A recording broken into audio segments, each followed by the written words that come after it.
la aprobación de excluir a Panamá de esta lista debería redundar en consolidar la reputación del país, que es algo tremendamente frágil. Miren lo que nos ha costado la recuperación, sobre todo a partir del momento de Panama Papers, tú señalaste. Además de eso, también se disminuyen los costos de transacción bancaria, se abarata la posibilidad de que Panamá siga acudiendo a los mercados internacionales a solicitar crédito. Ahora, lejos de cantar victoria, yo creo que aquí lo que hay que reconocer es que hay otros temas que también están pendientes y que van a requerir un gran esfuerzo político y un gran consenso. Sobre todo de cara, por ejemplo, al tema de no perder el grado de inversión, que debemos mantenerlo a toda costa, sea como sea. Pero eso implica grandes esfuerzos, ¿no? Como contener el gasto público, entre otros factores. Ya está con nosotros don Horacio Estriví, economista de los buenos. Un verdadero Gracias. de economista, no esos que andan por ahí, pero bueno, no vamos a hablar de eso. Don Horacio Estriví, espero que se encuentre muy bien, con Mirador Económico. ¿Cómo estás, Horacio? Bienvenido, buen día. Muy bien, muchas gracias. Contento de estar acá nuevamente. Muchas gracias, se le escucha alto y claro y se le ve mejor. Y también está con nosotros, con la colaboración, el ingeniero Javier Castillo. ¿Cómo estás, Javier? Buenos días, Guillermo. Espero que también me escuches alto y claro. Por Bueno, favor. mejor, ha mejorado bastante. Tengo que reconocer que el video es excelente, pero el audio todavía hay un poquitín ahí. Pero no, déjalo así, está bien, déjalo así. Okay. Nos sirve, nos sirve. Don Horacio Estriví, bienvenido, buen día. Tenemos una semana interesante para Panamá, pero bueno, tú me dirás, ¿qué tenemos para hoy? Bueno, el tema obligado, naturalmente, es la salida de Panamá de la lista de países de alto riesgo de la Unión Europea. Creo que sería valioso entender el contexto dentro del cual se da la medida, el porqué, y discutir un poco el antes y el después, qué viene ahora, ¿no? Y terminar, como siempre, haciendo alusión a algunos aspectos que yo llamo existenciales, filosóficos respecto a esta decisión y a la postura que en ocasiones asumimos los panameños respecto a este tipo de listas, ¿no? ¿Cómo llegamos allí? ¿Cómo salimos? ¿Y qué tenemos que hacer para no volver a ellas? Tú sabes que a mí lo que me molesta, me preocupa, es que este tema no se trata lo suficiente, no se analiza lo suficiente en nuestro país. O sea, deberíamos tener una pasión por los temas económicos similar a la que tenemos por los temas políticos. Coincido contigo, aunque es una visión muy altruista. Y en ese sentido creo que el común de la gente se queda en una discusión a veces un poco inocua, un poco superficial, de si me gusta el presidente, su estilo, que si me cae bien este o me cae bien el otro, y no profundizamos pues, en aspectos Nada más quería mucho adicionar algo. más. Una de las cosas que llama la atención en América Latina es la importancia que se le da a los economistas. No hay un noticiero en México que no tenga un economista de cabecera diario. En Costa Rica, el presidente actual llegó porque iba a la televisión mucho y hablaba mucho en la radio. Además, ha estado en organizaciones multilaterales. El mismo caso, el presidente Milei.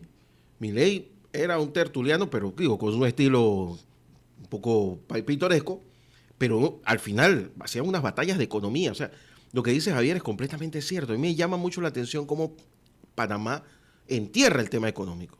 O sea, es como que, bueno, si hay platas bien y si no, ya veremos.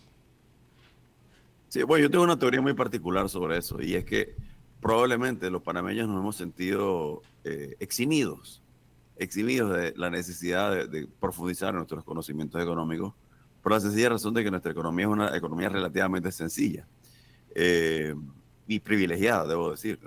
No está expuesta a los avatares digamos, las complejidades de otras economías que tienen moneda propia, que sufren de devaluaciones, que sufren de corridas bancarias, entre otros factores, ¿no?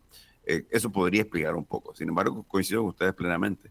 Sobre todo que ha habido grandes transformaciones durante los últimos años que nos deberían hacer ver y entender que más allá de los beneficios y las particularidades de nuestra economía, seguimos siendo sujetos a una serie de influencias por parte de nuestro entorno. Nos afectan las guerras, nos afectan las decisiones en materia arancelaria, nos afectan los cambios geopolíticos y, por supuesto, está de más decirlo, nos afectan también las propias complejidades de nuestra economía, que tienen que ver con el tema de gobernanza, con el tema de la productividad, con el tema laboral, etcétera, ¿no? Excelente, excelente. ¿Cómo nos metimos en este problema? ¿Te acuerdas cómo nos metimos en el tema de las listas? A mí me parece que tuvo mucho que ver con los Panama Papers, ¿no? Tuvo mucho que ver, yo coincido, y yo me remontaría un poco más previo al Panama Paper, y creo que eso es lo que vale la pena discutir, no solo la salida de Panamá ya, sino cómo llegamos allí y cómo debemos evitar volver.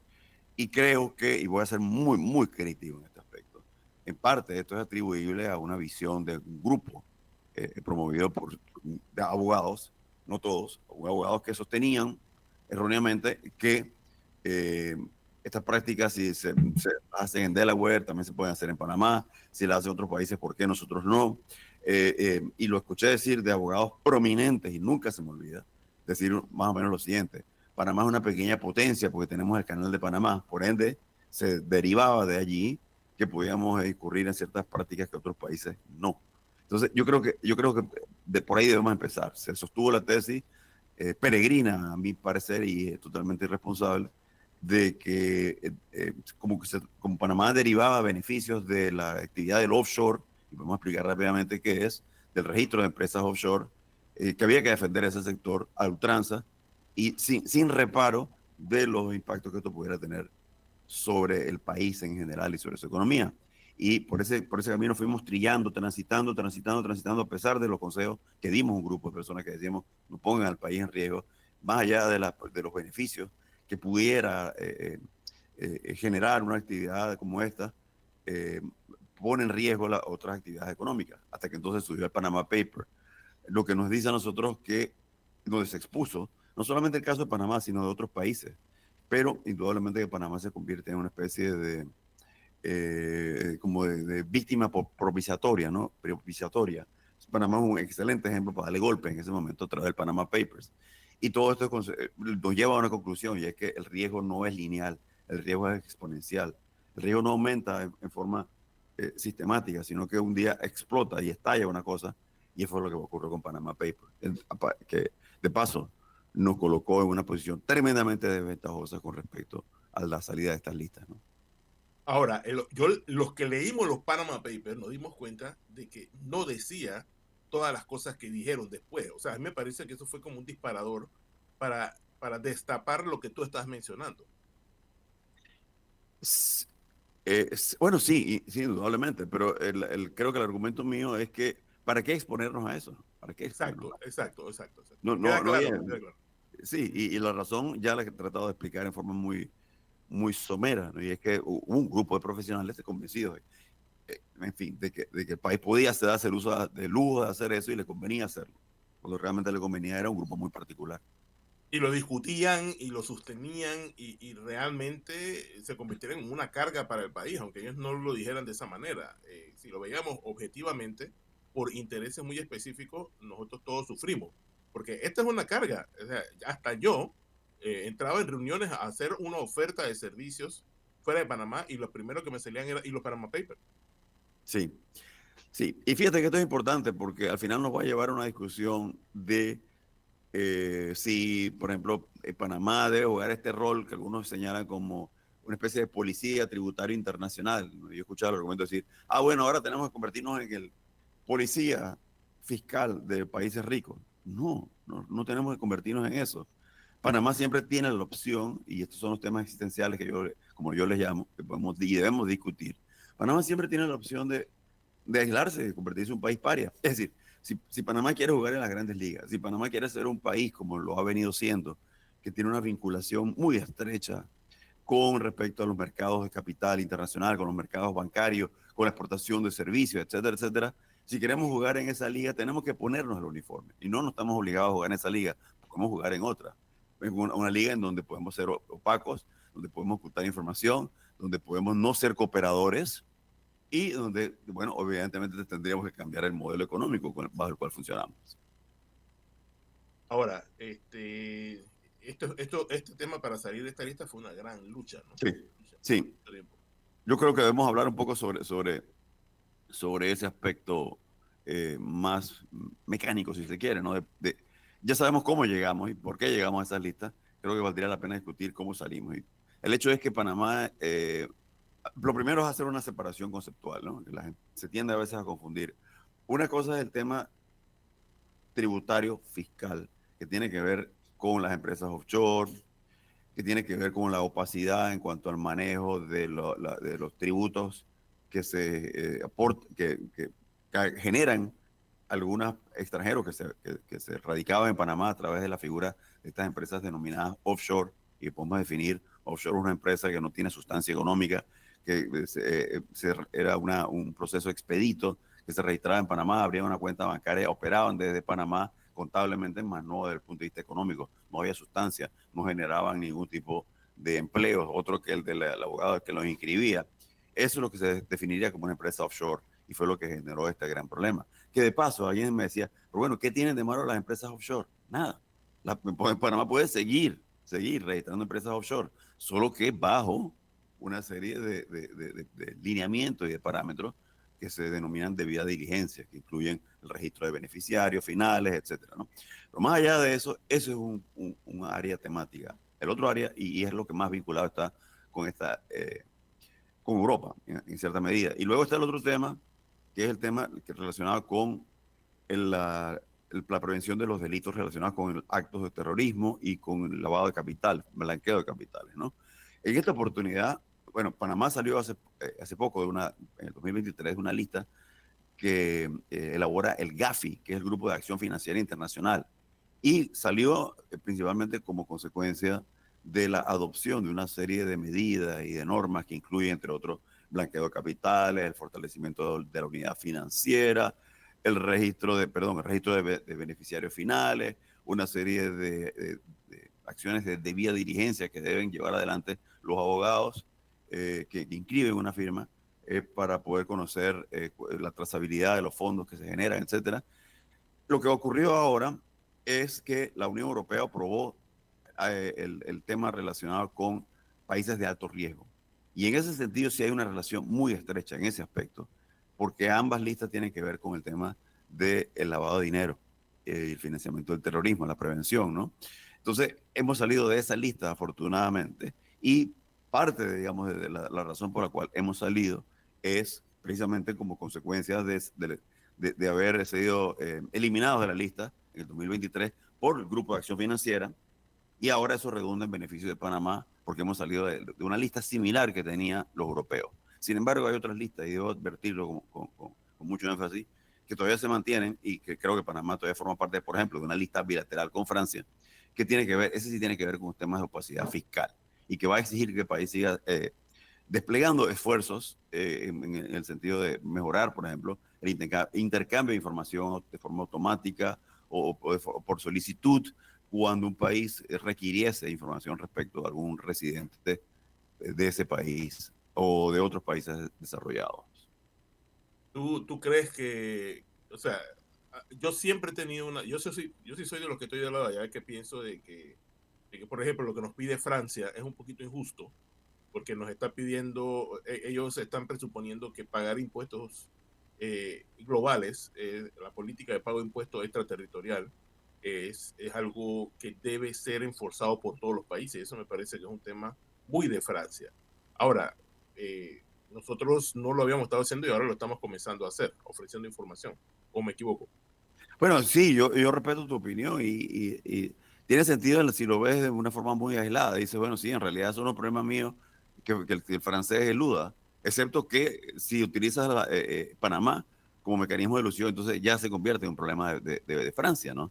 Y ya no es un problema nada más de principio, se convierte en un problema práctico. ¿Por qué? Porque al final, como yo te digo, si nosotros pretendemos atraer inversión extranjera francesa, si nosotros pretendemos tener relaciones comerciales con Francia, relaciones bancarias con Francia, entonces esa es la consecuencia. Lo que no podemos es un juego un poco cándido de decir, bueno, no, yo sí quiero la inversión directa extranjera, yo sí quiero la relación comercial con Francia, pero yo no le quiero dar a Francia información sobre los franceses que viven aquí y los tributos que pudieran estar eludiendo el gobierno francés. Ahí donde está el contrasentido. Yo respeto tu visión de un punto de vista teórico, pero en la práctica, Javier, la realidad es que la La economía global está estrechamente interrelacionada y sí, definitivamente que en la práctica la creación de empresas offshore se había convertido, en este caso en particular, en un mecanismo magnífico de evasión tributaria, entre otras cosas. Para todos los efectos prácticos, ¿tú piensas que nosotros ganamos más? Ese es mi punto. Ese es mi punto. Es un tema de ganancia y pérdida al final del día como país. Sí, sí, indudablemente, porque la discusión era un poco como que para el país le beneficia, porque la actividad offshore, etcétera. Bueno, sí, pero no, el riesgo en que se incurría era enorme, ¿no? Y los beneficios eran tremendamente, digamos, focalizados en un segmento económico, ¿no? Y esa creo que es mi crítica. Ahora bien, yo creo que aquí hay una consideración importante, es la siguiente, ¿no? Esto es una noticia que viene de forma muy oportuna a Panamá, sobre todo y al gobierno, pero no es un triunfo nada más del gobierno, es un triunfo del país y es un triunfo de la institucionalidad panameña. Yo creo que debe servirnos como un faro, como un ejemplo de las cosas que se pueden lograr cuando el país logra ponerse de acuerdo y avanzar en un mínimo de cosas, ¿no? En primer lugar. En segundo lugar, esto no es un tema solamente técnico y hay que reconocerlo, ¿no? Es un tema también político. Yo creo que hay que advertir, y no me pidas la cifra porque no la tengo, pero fue un voto relativamente dividido en el Parlamento Europeo. Y por consiguiente es un tema que en alguna medida se logró gracias no solamente a los avances técnicos, sino también a los avances diplomáticos del actual gobierno. Y yo creo que eso es un mérito que no se le puede escamotear al actual gobierno, ¿no? Lo que nos demuestra a nosotros que el avance del país y de sus relaciones internacionales depende de temas técnicos, pero también depende mucho de acciones de tipo diplomáticas. Y en este caso yo creo que la Cancillería también merece un alto reconocimiento, igual que el propio Ministerio de Economía y Finanzas. Sin lugar a dudas, sin lugar a dudas. Aunque en su discurso el presidente fue magnánimo y dijo, bueno, esto fue un esfuerzo del país y Sí, sí. de este gobierno. Lo digo, pero a mí me parece que fue clave el hecho de que le haya asignado gente que realmente estaban No, y quería agregar algo. También, ojo, que hay que reconocer que lo intentaron el gobierno anterior. Bueno, incluso el esfuerzo de Dulcidio, del economista Dulcidio, se me olvidó el apellido. De la Guardia. De la Guardia, gracias. Dulcidio de la Guardia. Dulcidio de la Guardia, cuando era ministro de Economía, que se fue a Francia sin invitación y no lo atendió el ministro. Sí. Pero el esfuerzo se hizo, ¿me entiendes? O sea, puede que nos critiquemos, pero al final se hizo. O sea, lo que te quiero decir es de que había la intención, pero hay que decir la verdad también. Internacionalmente pesa mucho la credibilidad del gobierno, más que la del país. Y se termina asociando una a la otra. A pesar de los grandes esfuerzos que se hicieron en el gobierno anterior, tú lo recordarás muy bien, Horacio. Creo que hasta 4 veces llegaron a anunciar el gobierno que nos iban a sacar en la lista y no sucedió. Sí. Porque no había confianza en él. Por eso te digo que no perdamos de vista que hay un cierto elemento de subjetividad política, quieras o no. Uno, dos, también suscribo tu teoría de que esto no es un logro solamente de un gobierno, sino de varios. De hecho, la mayoría de las leyes a las que acabo de hacer referencias fueron aprobadas en la administración anterior, ¿no? Que tiene que ver con la creación, por ejemplo, de la Superintendencia de Sujetos No Financieros. Eso se hizo durante el gobierno de Varela. Tiene que ver con la aprobación de leyes relacionadas con disclosure de cuál es el beneficiario final. Eso se logró en el gobierno anterior. Pero fue en este gobierno que se gestionó esa avanzada diplomática que rindió los frutos que hoy estamos reconociendo y celebrando, ¿no? Y fue la primera, que también se pudo haber estrellado. Tú sabes que yo quiero darle relevancia a un comentario que tú hiciste hace un momento, Horacio. ¿Qué pasa cuando nos ponemos de acuerdo, cuando los especialistas asumen el control de una situación y la empujan hacia adelante? Yo te estoy escuchando hablar y veo medidas muy específicas que se tomaron. Sí. Digo, después del desastre de Stiglitz, ¿no? De haber traído al señor al radical loco. Bueno, no puedo decirle loco porque él es un tipo muy conocido y muy respetado, solamente que tiene ideas muy radicales para... Sí. Y fue un desatino traerlo, fue una especie de caballo de Troya. Vino, fue a dañarnos más daño, más la sopa de lo que ya estaba. Pero la gente se reunió, por ejemplo, tú me hablas a mí de lo que hizo Varela y lo que y lo que se hizo durante la época de Laurentino Cortizo. O sea que de todas maneras, como país, tenemos un equipo, tenemos gente que aparentemente sabe lo que están haciendo, que nos han ido llevando a este punto en donde podemos celebrarlo. Sí, es una combinación de factores, indudablemente, Javier. Y al final creo que lo importante es aprovechar el momentum para, sobre todo para el gobierno y para la economía, de esta buena noticia, capitalizar en ella y empezar a adoptar una serie de medidas que deben contribuir a una recuperación económica, por cuanto que la imposición de estas listas o de las medidas que se desprenden de que formáramos parte de estas listas eran onerosas, generan costos de transacción por cuanto que obligan a nuestros agentes económicos, a nuestros bancos, a nuestros abogados, a nuestras empresas en general, a cumplir una serie de diligencias, debidas diligencias, que otros países que no están en la lista no deben cumplir. Y por supuesto que eso encarece las operaciones, las transacciones comerciales y económicas de Panamá vis-a-vis el mundo. Y además de eso también desalienta la inversión por cuanto que naturalmente el inversionista ve con cierta reticencia el hecho de que el país en un momento dado es un país de alto riesgo y en un momento dado pues, eso puede generar complicaciones a sus inversiones. De modo que la aprobación de excluir a Panamá de esta lista debería redundar en consolidar la reputación del país, que es algo tremendamente frágil. Mira lo que nos ha costado recuperar la recuperación, sobre todo a partir del momento de Panama Paper que tú señalaste. Además de eso, también se disminuyen los costos de transacción bancaria, se abarata la posibilidad de que Panamá siga acudiendo a los mercados internacionales a solicitar crédito. Ahora, lejos de cantar victoria, yo creo que aquí lo que hay que reconocer es que hay otros temas que también están pendientes y que van a requerir un gran esfuerzo político y un gran consenso. Sobre todo de cara, por ejemplo, al tema de no perder el grado de inversión, que debemos mantenerlo a toda costa, sea como sea. Pero eso implica grandes esfuerzos, ¿no? Como contener el gasto público, entre otros factores. Me gustaría que invirtieras, si te parece, Horacio, un par de minutos en tratar de otra vez sumarizar cuáles son los beneficios, cuáles eran los problemas que nos generaba al ciudadano de a pie, básicamente encarecer el país. Claro, hombre, sí. Bueno, como te decía, al ser parte de esa lista, en este caso, eso obligaba a que nuestros agentes económicos tuvieran que incurrir una serie de prácticas que aumentaban los costos de transacción y que deterioraban, por así decir, la confianza en el país. Si vas a hacer una transacción con Panamá, tienes que cumplir toda una serie de formularios, unos procesos adicionales. El país también era sujeto a veces de retenciones en las transferencias bancarias por parte que provenían de algunos de esos países. Se complicaban las transacciones bancarias, se hacían más costosas, al punto inclusive, y creo que lo formuló la pregunta hace poco Guillermo en algún programa anterior, es decir, bueno, ¿qué explicaría por qué en Panamá hay menos bancos de renombre internacional? No hay una sola razón, pero definitivamente que este pudiera ser una de ellas, ¿no? Hay otros factores, sin duda alguna que podemos discutir en otra oportunidad.